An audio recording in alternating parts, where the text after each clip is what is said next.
Tuntutan berikutnya adalah stop mandatory vaksin dan cabut wajib booster sebagai syarat mudik lebaran. Anda tahu apakah syarat mudik lebaran itu? Saya bacakan ya. Yang pertama, orang yang telah mendapatkan vaksinasi dosis lanjutan alias booster tidak wajib menunjukkan hasil negatif tes PCR. Orang yang sudah mendapatkan vaksinasi booster, vaksin booster, tidak perlu tes PCR ataupun rapid test antigen ya. Yang kedua, orang yang telah mendapatkan vaksinasi dosis kedua wajib menunjukkan hasil negatif rapid test antigen. Anda tidak perlu booster, nggak ada masalah. Yang penting adalah Anda bisa menunjukkan hasil rapid test antigen. Kemudian, orang yang telah mendapatkan vaksinasi dosis pertama wajib menunjukkan hasil tes PCR yang sampelnya diambil dalam kurun waktu 3 kali 24 jam sebelum keberangkatannya. Vaksin pertama, tidak vaksin kedua, tidak vaksin ketiga, silakan. Tapi Anda hanya menunjukkan hasil tes PCR saja. Nah, kemudian orang yang dengan kondisi kesehatan dan lain-lain, anak usia di bawah 6 tahun dan lain-lain, masih ada lagi beberapa syarat. Tapi yang mengenai booster hanya ketiga ini. Kemudian Anda katakan cabut mandatory vaksin, stop mandatory vaksin. Anda tahu enggak kenapa Anda divaksin? Saya kepingin tanya dengan ibu yang membacakan berita akan berdemo. Ibu, Anda vaksin tidak? Jangan-jangan Anda vaksin sudah. Bahkan jangan-jangan Anda sudah vaksin booster. Janganlah Anda membuat sesuatu hal, berita-berita yang membuat masyarakat itu seolah-olah, oh ini jagoan, oh ini betul, oh ini iya. Tapi padahal Anda menyelewengkan dengan tidak kentara. Ya. Tanpa booster boleh. Tunjukkan rapid test PCR ataupun antigen. Nggak ada masalah. Anda hanya vaksin sekali, boleh. Anda vaksin 2 kali, boleh. Nggak ada yang larang. Tetapi ketahuilah bahwa vaksin pertama, vaksin kedua, vaksin ketiga, booster, itu semuanya diberikan gratis oleh pemerintah. Untuk siapa? Untuk masyarakat, untuk Anda sendiri, bukan untuk pemerintah, tetapi untuk Anda sendiri. Supaya apa? Supaya Anda sehat, supaya Anda bisa beraktivitas normal, supaya Anda bisa melakukan perjalanan dengan baik, supaya Anda bisa berkumpul dengan keluarga untuk lebaran nanti ini. Dan yang terakhir, supaya Anda tidak mati. Jika kemarin Anda tidak divaksin, maka Anda akan mati kemarin. Banyak kemarin yang terlambat vaksin, harus keluarganya berduka yang amat sangat. Tiang keluarga ternyata terkena COVID. Dan pada saat itu vaksin belum siap, vaksin belum datang. Oksigen habis. Terpaksa dia harus meninggalkan dunia ini menghadap Sang Pencipta. Kemudian bagaimana dengan keluarganya? Inilah yang dicegah oleh pemerintah. Kenapa dipaksa? Dipaksa aja Anda masih menolak. Ketahuilah bahwa yang pemerintah kerjakan, yang pemerintah lakukan, kebijakannya ini adalah untuk kita semua. Bukan untuk yang lainnya. Untuk kita semua. Dan semuanya dijalankan juga oleh pemerintah-pemerintah di luar negeri. Selama masih ada di dalam dunia ini, mereka semuanya melakukan vaksin. Sobat-sobatku semuanya, dengan tuntutan yang seperti inilah, yang sungguh kelihatan oleh masyarakat. Sebetulnya itu baik, tetapi ternyata di situ terselubung.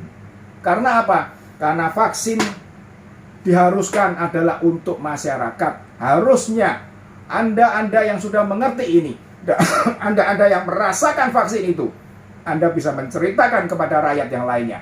Bukan mengajak rakyat untuk demo. Saya mau tanya kepada Anda semua yang kemarin teriak-teriak mandatory vaksin tolak, mandatory vaksin tolak. Saya ingin tahu. Buka KTP Anda, kemudian NIK Anda, cek di Peduli Lindungi. Jangan-jangan Anda sendiri sudah vaksin. Janganlah membuat hal-hal yang sedemikian rupa sehingga rakyat itu tertipu. Yang ketujuh, ini dia tuntutan dari 7 tuntutan. Yang keenamnya itu adalah hanya kembang gula, pemanis. Tujuannya, inilah tujuannya. Meminta Joko Widodo mundur dari jabatan. Saudara-saudaraku sebangsa dan setanah air, kita semua masih segar, kita semua masih hidup di alam ini, kita semua masih bisa merasakan apa yang dikerjakan oleh Bapak Joko Widodo selama ini. Hampir 10 tahun sampai dengan 2024 nanti. Banyak sekali apa yang beliau kerjakan. Jalan tol yang kita rasakan sama-sama. Freeport, 51% saham milik Indonesia. Blok Rokan masuk ke Indonesia semuanya. Tempat-tempat pariwisata dibangun sedemikian rupa. Terakhir Mandalika, bagaimana gegap gempita dunia melihat Mandalika. Seperti itu. Anda masih terus bikin ricuh. Anda masih terus berdemo. Sebetulnya tujuan Anda itu adalah menurunkan Presiden Jokowi. Kenapa? Apa yang membuat Anda ini menurunkan Presiden Jokowi? 2 tahun lagi selesai. Ini sudah 2022 pada bulan April. Tinggal beberapa hari lagi sudah masuk bulan Mei. Tinggal 1,5 tahun selesai Presiden Jokowi. Kenapa Anda repot-repot? Kenapa Anda membuat ricuh? Kenapa Anda membuat seolah-olah pemerintahan ini begitu gagal sehingga harus diganti dengan presidennya? Walaupun hanya tinggal 2 tahun, ganti presidennya. Sobat-sobatku semuanya, tolong camkan ini. Dengan Anda berdemo, dengan Anda melakukan tuntutan ini, dengan Anda membuat seolah-olah negara ini ribut, seolah-olah masyarakat ini semuanya berontak. Ingat, jangan lupa, Indonesia sedang ditunggu oleh kekuatan asing. Indonesia sedang dibidik oleh kekuatan asing. Kenapa? Di sini adalah surganya dunia. Anda mau cari apa aja, di sini ada. Dunia lain harus membeli nikel dari kita. Negara lain harus beli nikel dari kita. Kita punya nikel. Presiden Jokowi tidak mau menjual barang mentahnya. Anda mau beli, silakan bikin pabrik di sini. Dan nanti barang jadi inilah yang akan dijual ke sana. Berarti memberikan nilai plus untuk nikel yang selama ini digali dalam bentuk galian, dijual, sekarang harus diolah. Memberikan nilai plus, ada keuntungan. Itu yang pertama. Yang kedua, dengan adanya pabrik yang datang ke sini, tenaga kerja Indonesia, tenaga kerja teman-teman kita, saudara kita, rakyat kita, semuanya akan bisa bekerja dengan baik jika negara ini tenang. Tapi jika Anda selalu bikin ricuh, jika Anda kacaukan semuanya ini, jika Anda katakan ini rakyat tidak setuju, rakyat minta presiden ini turun, rakyat minta ini geger semuanya, Anda lihat dan Anda tunggu.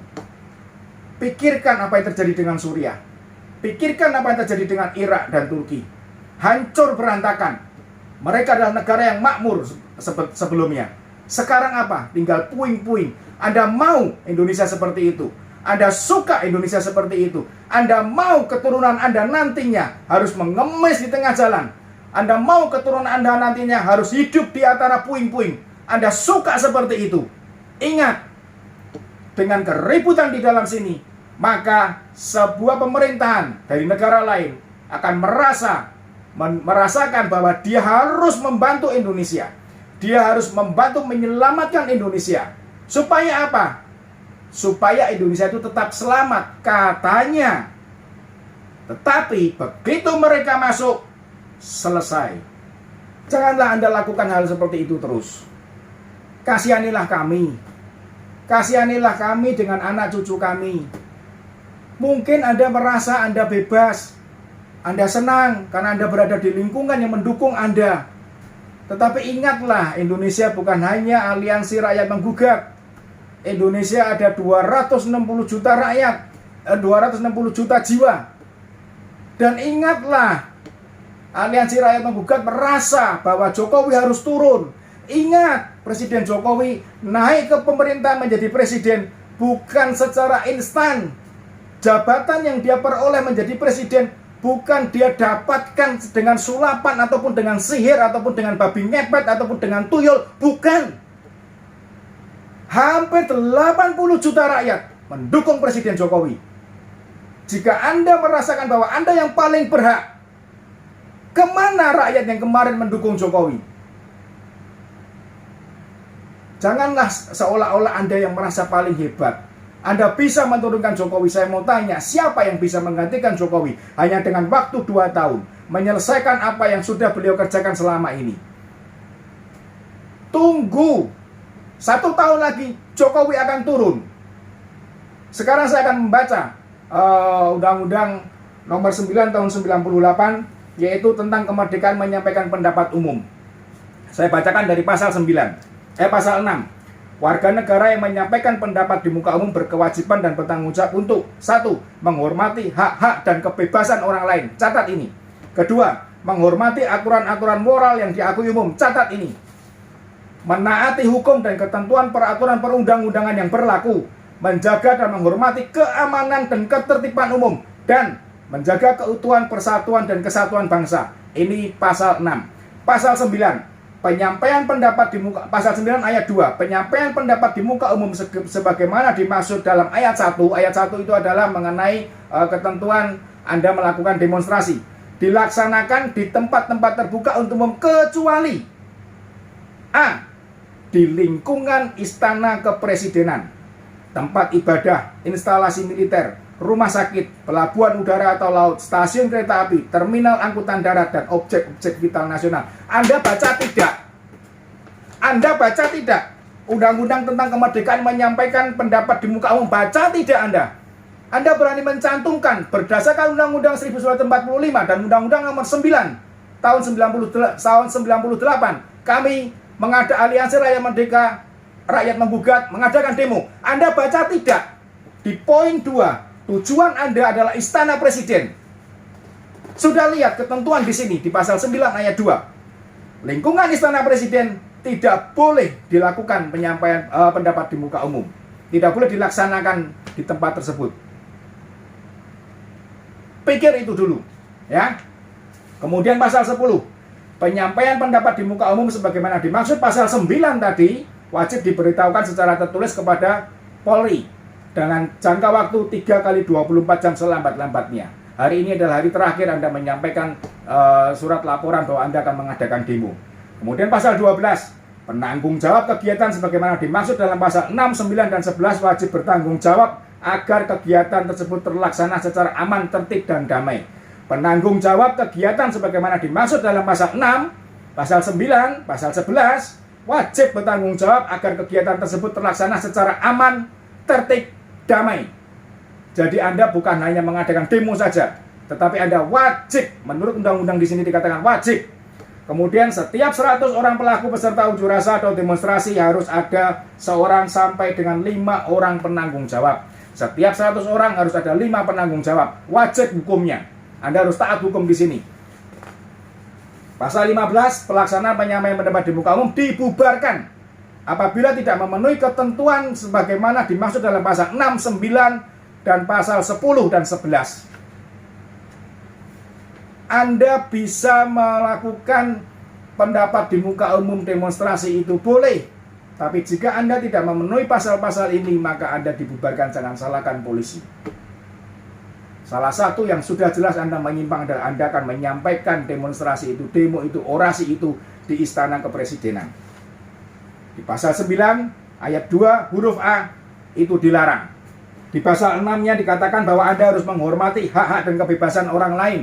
Anda pikirkan pada saat Anda berdemo, pada saat Anda berjalan, pada saat Anda berorasi, apakah Anda bisa menjaga ketertiban di situ? Kemudian yang jelas lagi, apakah Anda menghormati hak orang lain, hak pengguna jalan? Di mana di sini dikatakan bahwa Anda harus menaati dan ketentuan perundang-undangan yang berlaku.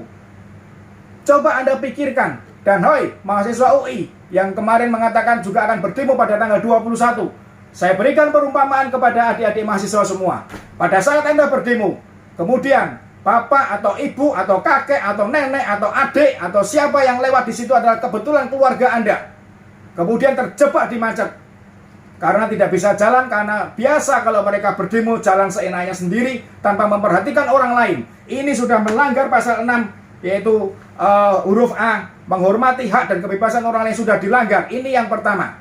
Dan pada saat itu kemudian terjadi keributan seperti kemarin, dan bapak Anda tulang punggung keluargamu, adikku mahasiswa, ternyata terjebak di situ. Dan karena masa ribut, masa gugup, akhirnya bapak Anda harus terpukul, bapak Anda harus terkapar. Kalau hanya sekedar tangan putus, kalau hanya sekedar tangan lecet, kaki lecet, masih tidak ada masalah mungkin. Tapi coba kamu bayangkan, pada saat Anda pulang berdemo dengan bangganya, karena sudah berbuat yang sedemikian rupa, sampai di rumah ketemu dengan ibu Anda atau ketemu dengan bapak Anda yang menyatakan bahwa salah satu dari orang tua Anda harus dirawat di rumah sakit. Karena apa? Karena tadi kejebak macet di demo dan kami dipukuli dengan mereka itu. Seperti yang terjadi kemarin terhadap adik Armando. Pikirkan jika itu adalah bapak kamu, pikirkan jika itu adalah ibu kamu, pikirkan jika itu adalah nenek kamu, kakek kamu. Sampai di manakah hatimu pada saat itu? Pada saat kamu mengetahui bahwa ternyata yang kamu pukuli, yang kamu injak-injak, yang kamu hajar, yang kamu kejar, yang kamu lempar pakai batu, yang kamu lempar pakai segala macam benda yang ada, ternyata adalah bapak kamu sendiri. Salam NKRI.